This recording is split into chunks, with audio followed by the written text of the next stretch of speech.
ಆತ್ಮೀಯ ಸ್ನೇಹಿತರೆ, ಇವತ್ತಿನ ಕಥೆಯ ಶೀರ್ಷಿಕೆ ಜಾಣ ಸಹೋದರರು ಅಂತಂದ್ಬಿಟ್ಟು. ಮಧುಪುರ ಅನ್ನುವಂಥ ಒಂದು ಊರಲ್ಲಿ 3 ಜನ ಅಣ್ಣ ತಮ್ಮಂದ್ರು ತರ್ಕ ಪಂಡಿತರಾಗಿದ್ರು. ಒಂದು ದಿನ ಅವರು ದಾರಿಯಲ್ಲಿ ಹೋಗ್ತಾ ಇರಬೇಕಾದ್ರೆ ಒಂಟೆಯ ಹೆಜ್ಜೆಯ ಗುರುತನ್ನ ನೋಡ್ತಾರೆ. ಮೊದಲನೇ ಪಂಡಿತ ಹೇಳ್ತಾನೆ, ಇದು ಒಂದು ದೊಡ್ಡ ಒಂಟೆ ಅಂತಂದ್ಬಿಟ್ಟು. ಎರಡನೇವನು ಹೇಳ್ತಾನೆ, ಆ ಒಂಟೆ ಒಂದು ಕಣ್ಣಿರುವಂಥದ್ದು ಅಂತ, 2 ಕಣ್ಣು ಇಲ್ಲ, ಅದಕ್ಕೆ ಒಂದೇ ಕಣ್ಣಿರೋದು ಅಂತ ಹೇಳ್ತಾನೆ. ಇನ್ನ ಮೂರನೆಯವನು ಮುಂದೆ ಹೋಗಿ ಸ್ವಲ್ಪ ಹೊತ್ತು ನಿಂತ್ಕೊಂಡು ಅದ್ರ ಮೇಲೆ ಒಬ್ಬ ಹೆಂಗಸು ಮತ್ತೆ ಒಂದು ಮಗು ಇದ್ದಾರೆ ಅಂತ ಅಂದ್ಬಿಟ್ಟು ಹೇಳ್ತಾನೆ. ಅಷ್ಟರಲ್ಲಿ ಒಬ್ಬ ಸಾಹುಕಾರ ಇವ್ರ ಕಡೆ ಬಂದು, ಇಲ್ಲೇನಾದ್ರೂ ಒಂದು ಒಂಟೆನ ನೋಡಿದ್ರಾ ಅಂತ ಅಂದ್ಬಿಟ್ಟು ಕೇಳ್ತಾನೆ.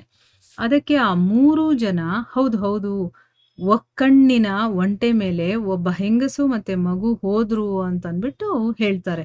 ಅದು ನಿಮಗೆ ಹೇಗ್ ಗೊತ್ತಾಯ್ತು ಅಂತಂದ್ಬಿಟ್ಟು ಆ ವರ್ತಕ ಆಶ್ಚರ್ಯದಿಂದ ಕೇಳ್ತಾನೆ. ತರ್ಕದಿಂದ ಕಂಡು ಹಿಡಿದ್ವಿ ಅಂತಂದ್ಬಿಟ್ಟು ತರ್ಕ ಪಂಡಿತರು ಹೇಳ್ತಾರೆ.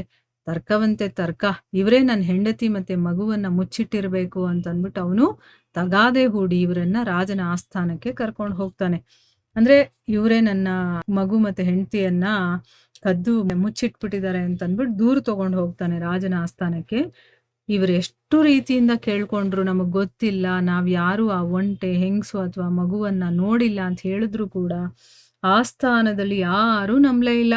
ಆಗ ರಾಜ ಏನ್ ಮಾಡ್ತಾನೆ, ಪಂಡಿತ್ರೆ ಹಾಗಿದ್ರೆ ನಾನೊಂದು ಪರೀಕ್ಷೆಯನ್ನ ಇಡ್ತೀನಿ, ಅದರಲ್ಲಿ ನೀವು ತರ್ಕದಿಂದ ಗೆಲ್ಲಿ, ಆಗ ನಾನು ನಿಮ್ಮ ಮಾತನ್ನ ನಂಬ್ತೀನಿ ಅಂತಂದ್ಬಿಟ್ಟು ರಾಜ ಸೇವಕನನ್ನ ಕರೆದು ಗುಟ್ಟಾಗಿ ಏನೋ ಹೇಳ್ತಾನೆ. ಸೇವಕ ಹೊರಗಡೆಯಿಂದ ಒಂದು ಪೆಟ್ಟಿಗೆಯನ್ನ ತಂದು ಪಂಡಿತರ ಮುಂದೆ ಇಡ್ತಾನೆ. ಪಂಡಿತ್ರೆ, ಇದ್ರೊಳಗಡೆ ಏನಿದೆ ಅಂತ ಹೇಳಿ, ಅದು ಸರಿ ಇದ್ರೆ ನಿಮಗೆ ಬಹುಮಾನ, ಇಲ್ದೇ ಇದ್ರೆ ನಿಮಗೆ ಶಿಕ್ಷೆ ಅಂತಂದ್ಬಿಟ್ಟು ರಾಜ ಹೇಳ್ತಾನೆ. ಆಗ ಮೊದಲನೇ ಪಂಡಿತ ಹೇಳ್ತಾನೆ, ಈ ಪೆಟ್ಟಿಗೆ ಒಳಗೆ ಗುಂಡಾಗಿರುವಂತ ವಸ್ತು ಒಂದಿದೆ ಅಂತ ಅಂದ್ಬಿಟ್ಟು ಹೇಳ್ತಾನೆ. ಎರಡನೇವನು ಏನ್ ಹೇಳ್ತಾನೆ, ಅದು ದಾಳಿಂಬೆ ಅಂತ ಹೇಳ್ತಾನೆ. ಮೂರನೇ ಪಂಡಿತ ಏನ್ ಹೇಳ್ತಾನೆ, ಆ ದಾಳಿಂಬೆ ಕಾಯಿ ಹಣ್ಣಲ್ಲ ಅಂತ ಅಂದ್ಬಿಟ್ಟು ಹೇಳ್ತಾನೆ. ರಾಜನಿಗೆ ಆಶ್ಚರ್ಯವಾಗುತ್ತೆ. ಪೆಟ್ಟಿಗೆ ಬಾಗಿಲು ತೆಗೆದು ನೋಡಿದಾಗ ದಾಳಿಂಬೆ ಕಾಯಿ ಕೂತ್ಕೊಂಡಿತ್ತು ಅದ್ರೊಳಗಡೆ. ಆಗ ರಾಜ ಹೇಳ್ತಾನೆ, ಪಂಡಿತ್ರೆ, ಪೆಟ್ಟಿಗೆಯಲ್ಲಿ ದಾಳಿಂಬೆ ಕಾಯಿ ಇದೆ ಅಂತ ನಿಮಗೆ ಹೇಗ್ ಗೊತ್ತಾಯ್ತು ಅಂತಂದ್ಬಿಟ್ಟು. ಆಗ ಮೊದಲನೇ ಪಂಡಿತ ಹೇಳ್ತಾನೆ, ಮಹಾರಾಜ, ಪೆಟ್ಟಿಗೆ ತರಬೇಕಾದ್ರೆ ಅದ್ರೊಳಗಡೆ ವಸ್ತು ಒಂದು ಉರುಳಾಡ್ತಾ ಇರುವಂತ ಶಬ್ದ ಕೇಳಿಸ್ತು ನನಗೆ.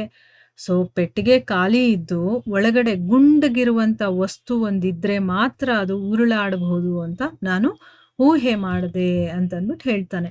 ಎರಡನೇವನು ಹೇಳ್ತಾನೆ, ನಿಮ್ಮ ಸೇವಕರು ಪೆಟ್ಟಿಗೆಯನ್ನ ದಾಳಿಂಬೆ ತೋಟದ ಕಡೆಯಿಂದ ಹೊತ್ಕೊಂಡು ಬಂದ್ರು, ಅದಕ್ಕೆ ನಾನು ದಾಳಿಂಬೆ ಅಂತ ಊಹೆ ಮಾಡಿದೆ ಅಂತಂದ್ಬಿಟ್ಟು ಹೇಳ್ತಾನೆ. ಇನ್ನ ಮೂರನೇವನು ಹೇಳ್ತಾನೆ, ಇದು ದಾಳಿಂಬೆ ಹಣ್ಣಾಗುವಂತ ಕಾಲ ಅಲ್ಲ, ಅದಕ್ಕದು ಹಣ್ಣಲ್ಲ, ಕಾಯಿ ಅಂತ ನಾನು ಊಹೆ ಮಾಡಿದೆ ಅಂತ ಮೂರನೇವನು ಹೇಳ್ತಾನೆ. ರಾಜನಿಗೆ ತುಂಬಾ ಸಂತೋಷ ಆಗತ್ತೆ. ಹಾಗಿದ್ರೆ ಮೊದಲನೇ ಘಟನೆ ನಡೀತಲ್ಲ, ಅದನ್ನ ಹೇಗ್ ಊಹೆ ಮಾಡಿದ್ರಿ ಅಂತ ರಾಜ ಹೇಳ್ತಾನೆ. ಆಗ ಮೊದಲನೇ ಪಂಡಿತ ಹೇಳ್ತಾನೆ, ಸಾಮಾನ್ಯ ಒಂಟೆಯ ಹೆಜ್ಜೆ ಗುರುತಿರುತ್ತಲ್ಲ, ಅದಕ್ಕಿಂತ ಈ ಒಂಟೆಯ ಹೆಜ್ಜೆ ದೊಡ್ಡದಾಗಿತ್ತು, ಹೀಗಾಗಿ ಅದೊಂದು ದೊಡ್ಡ ಒಂಟೆ ಅಂತ ನಾನು ಊಹೆ ಮಾಡಿದೆ ಅಂತ ಮೊದಲನೇ ಪಂಡಿತ ಹೇಳ್ತಾನೆ.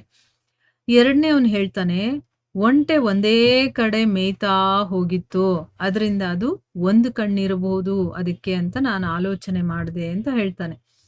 ಮೂರನೇ ಪಂಡಿತ ಹೇಳ್ತಾನೆ, ಸ್ವಲ್ಪ ಮುಂದೆ ಒಂದು ಜಾಗದಲ್ಲಿ ಅದು ವಿಶ್ರಾಂತಿ ತಗೊಳ್ಬೇಕಾದ್ರೆ ಅದರ ಮೇಲೆ ಕೂತ್ಕೊಂಡಿದ್ದಂಥವ್ರು ಹೇಳಿದಂತ ಹೆಜ್ಜೆ ಗುರುತಿನಿಂದ ಒಂದು ಹೆಂಗಸು ಮತ್ತೆ ಒಂದು ಮಗು ಅಂತ ನಾನು ಊಹೆ ಮಾಡಿದೆ ಅಂತ ಮೂರನೇ ತರ್ಕ ಪಂಡಿತ ಹೇಳ್ತಾನೆ.